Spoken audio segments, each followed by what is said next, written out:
సద్గురు జ్యోతిషాలయం నుండి 2026 మే నెలలో వార ఫలాలు 8వ తారీఖు నుండి మొదలు పెడితే 14 మే వరకు శుభాశుభ ఫలితాలు ఎలా ఉన్నాయి అని అంటే, వేసవి ఎక్కువగా ఉంది. అగ్ని నక్షత్రం కూడా 4వ తారీఖు నుంచి స్టార్ట్ అయింది.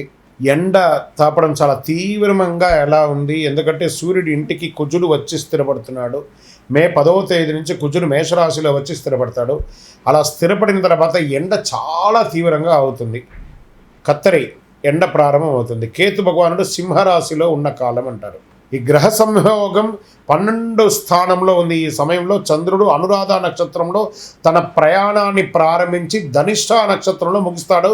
ఈ నెలంతా కూడా చంద్రుడు భాగ్యస్థానానికి వెళ్తున్నాడు. జ్యోతిశాస్త్రరీత్యా ద్వాదశ రాశుల్లో మొట్టమొదటి అయినటువంటి మేషరాశి మిత్రులారా, మీకు మే 8, 2026 నుండి మొదలు పెడితే మే 14, 2026 వరకు శుభాశుభ ఫలితాలు ఎలా ఉన్నాయంటే, మేషరాశి వారు గమనించండి. ఈ వారం జీవితంలో టర్నింగ్ పాయింట్లా చేసే సూచనలు చాలా కనబడుతున్నాయి. గురువు మీకు శుభదృష్టిని ఇస్తున్నాడు. శని ప్రభావం కొంత పరీక్ష ఇస్తుంది. కుజుడు మీ శక్తిని పెంచుతున్నాడు. ఆపర్చునిటీస్ ప్లస్ ప్రెషర్ 2 వచ్చే వారం. జాగ్రత్త. వ్యాపారం చేసే వాళ్ళకి కొత్త అవకాశాలు వస్తున్నాయి, కానీ వెంటనే నిర్ణయం తీసుకోకుండా పార్ట్నర్షిప్ విషయంలో జాగ్రత్త పడండి. ఉద్యోగస్తులకి కొత్త బాధ్యతలు వస్తున్నాయి. ప్రమోషన్స్లు కనిపిస్తున్నాయి, కానీ పేషెన్స్ చాలా అవసరం.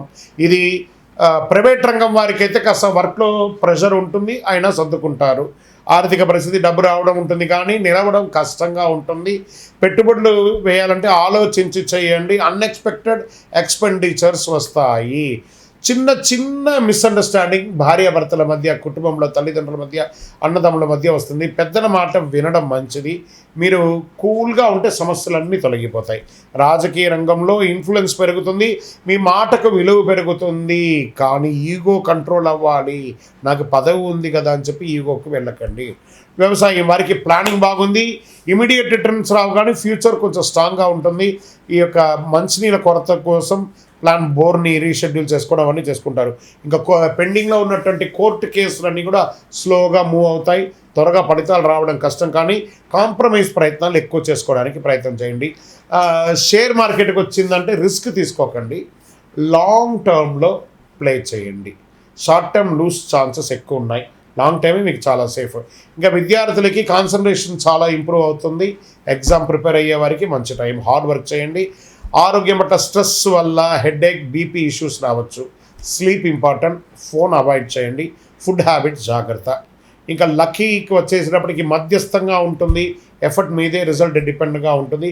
పరిహారాలు: మంగళవారం గణపతి పూజ చేయండి. హనుమాన్ చాలీసా చేయండి.